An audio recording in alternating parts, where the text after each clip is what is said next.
So as y'all know, I'm a Benfica fan, so I got to give y'all my opinion on this Benfica-Barcelona game that just happened. I'm going to do my best to get through this video. Man got the flu, so I'm not feeling the best. But we're gonna get through the video, man. With that being said, incredible game from Barcelona, and I expected them to win. I thought the game would have ended 3-2 if you watched my video. It didn't end 3-2 because of a red card that really impacted the game in a massive way. Impacted the way Barcelona came out the back. Impacted the way Benfica honestly could attack Barcelona. And yeah, I'm gonna give you my honest take about it, man. So, you know, the game starts off with both teams attacking each other pretty well. Big chance for Barcelona, big chance for Benfica before the red card. And the red card comes off of a play where Pavlidis kind of just does a monster's play. And honestly, I wish Pavlidis just would have scored. I'm really sad that Kubasi got the red card because at the end of the day, lads, Kubasi getting the red card is going to completely take away Benfica being able to beat Barcelona in any way, shape, or form. And you're going to say, well, Skills, that's the stupidest thing I ever heard. Barcelona is at their weakest when they get countered. If you've watched La Liga, and I've watched a lot of Barcelona games this year, when they're set to defend, when they need to defend, they defend well as a unit. They only really lose games or mess games up when they get caught on the counter. That's when they're going to be at their weakest. So once they got the red card, the chance of getting Barcelona on the counter now is very, very slim to none. They're not gonna give you an opportunity to counter them. They're not gonna attack you with too many players. They're gonna use their three front players who are phenomenal players in Rafinha, Lamine Yamal, and Lewandowski. They're going to keep that set after the red card, after Kubasi goes out, and they're going to move midfielders around. And this worked perfectly for them because they defended better than they probably defended the entire year. They defended like an absolute unit, and they were amazing defensively. So as a Benfica fan, when I saw it all going down, I was like, man, I hope Pavlidis just scores and it doesn't go to a red card. Because if Pavlidis scores and it's 1-0, Barcelona is going to do what Barcelona does because they never play for a tie. They never play to lose. They're going to start to attack, and then Benfica can maybe hit them on the counterattack with the pace of Schürrle, the pace of Schaudrip and Atrokuglu and Pavlidis, right? So for me, when I saw the red card, I was like, yeah, this is not good for us. Because I knew if Barca sat back or in any way, shape, or form that we just weren't going to score on them. Szczesny was phenomenal, and unfortunately, Antonio Silva was what he's been for us for a while now, man. It's really sad because Antonio Silva started at Benfica as a young kid, and he started playing really well, and he blew up onto the scene, and we all thought, man, he's going to be a really phenomenal center back. The guy can't pass, and we've lost so many games this year because of his passing out the back, and it's really only the coach to blame. And you're going to say, Skills, what the hell did you say to me? Why is the coach to blame? The guy can't pass the ball. So let me break it down for you for the guys who don't watch the Portuguese league real quick, and then I'm going to get more to Barcelona. Araujo is playing the right back position, but he's a right back. He's a center back, okay? He's not a right back. He's a center back. And he's playing the right back position. Antonio Silva is playing the center back position, okay? Now, normal circumstances, it's okay to take out Araujo and go with the right back that's more offensive. That's what he did with Dal coming in, right? That would make sense, except for the fact that Antonio Silva was already on a yellow card. And when Antonio Silva is already on a yellow card, Barcelona, you know, are going to counter you. You know that Barca are going to counter you a lot. You know that they're going to constantly be running at you down the wing with Rafinha and Lamine Yamal and whoever they have in the game, right? Fermin, whatever it is, Torres and whatever it is, they're going to counter you, and they're going to counter you tough, and you got to be able to foul. So in my eyes, I thought, okay, take out Antonio Silva, who has a yellow card already, put Araujo at the center back position, who's a faster center back than Antonio Silva to stop counterattacks, and allow your right back to continue to go forward. Instead, he keeps Antonio Silva in the game, and then Antonio Silva makes the mistake. Now, the mistake Antonio Silva was not of getting a second yellow card, but it was of passing the ball poorly right to Rafinha. And if there's anybody in Europe outside of Mo Salah that you cannot pass the ball to right now, it's Rafinha.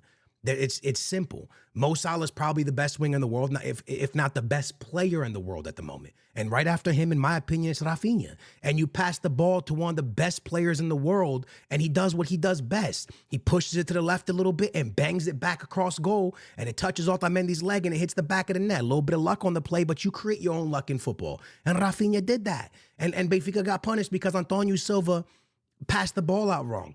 Barcelona didn't do nothing after the red card to really score a goal. They waited to pounce on the Benfica mistake, and they did it. And they pounced on the Benfica mistake. They got Benfica, and they cooked them. And after that, yes, Benfica attacked, and they had many chances. Szczesny made many saves. But as a Benfiquista, I'll tell you the absolute truth. I don't think they ever made a clear, oh, my God, that should have been a goal. You know, the shots were directly at Szczesny. there was nothing really there. There wasn't enough for a team that's playing with 11 men. So I think it's over. I don't think Benfica has a chance to go to Spain and beat Barcelona. I didn't think they could knock them out in the first place. But I think it's even more now that you just lost to them with 10 men. And here's the thing that really just irritates me as a Benfica fan. You're going up against Barcelona, who's on 3 days rest, and you're off for a week. And they're running more than you. They're at every 50-50 ball more than you. Come on, man. Like, there's no excuse for Benfica, man. There's no excuse. There's no excuses here. You can't do that. You can't give a free goal away, and then on top of that, you're more tired than them. They just played a game.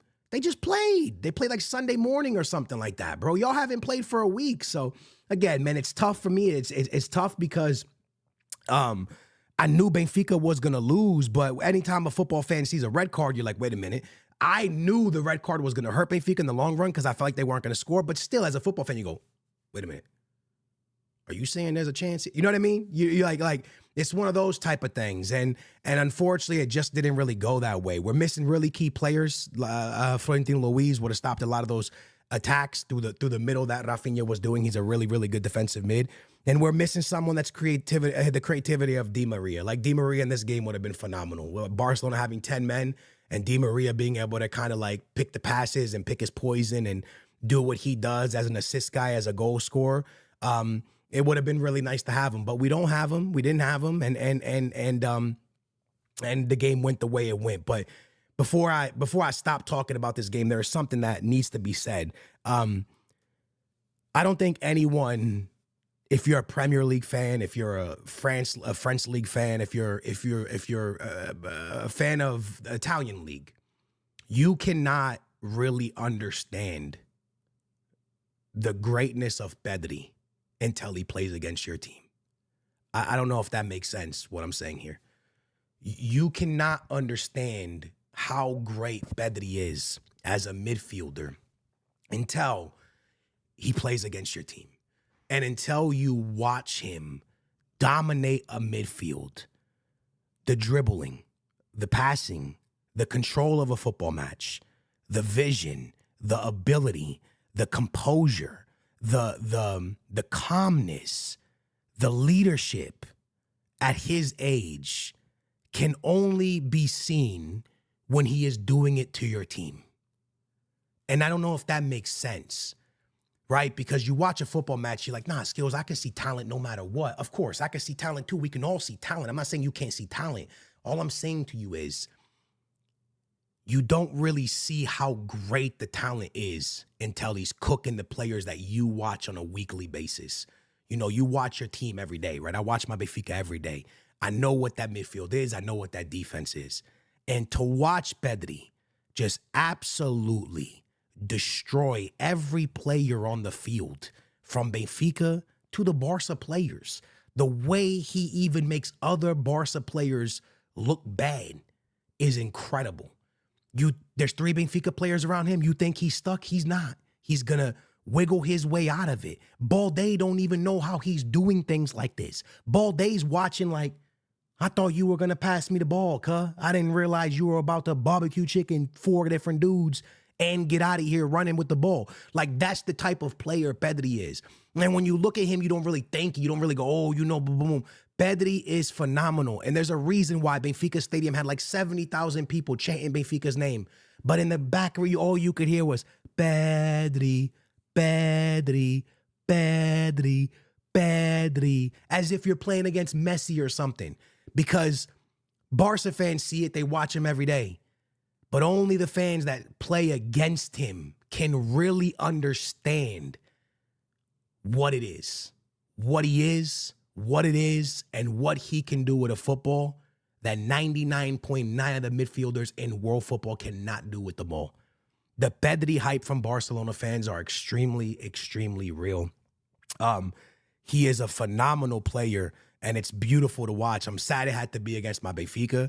I'm not even sad Benfica lost, lads, because, again, if you go watch my video, like a lot of Barca fans, oh, he's acting humble now. No, bro, go watch my videos, bro. I said Benfica was going to lose this. Benfica is not good. We're going to lose this game, and we're going to lose the league to Sporting. It's not even – Benfica's just not good, man.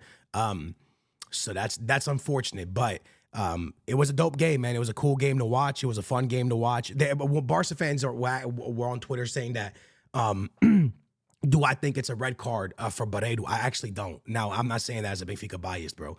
I don't think the guy ever attempts to step down to injure the player. I don't even think he means to go in. He's literally going to kick the ball, and it's a follow through. He doesn't he was going to put his foot down on the floor. I don't think he ever went in to hurt Martinez. I don't think he ever went with the studs up. I think it's a for sure yellow. I personally don't think it's a red card.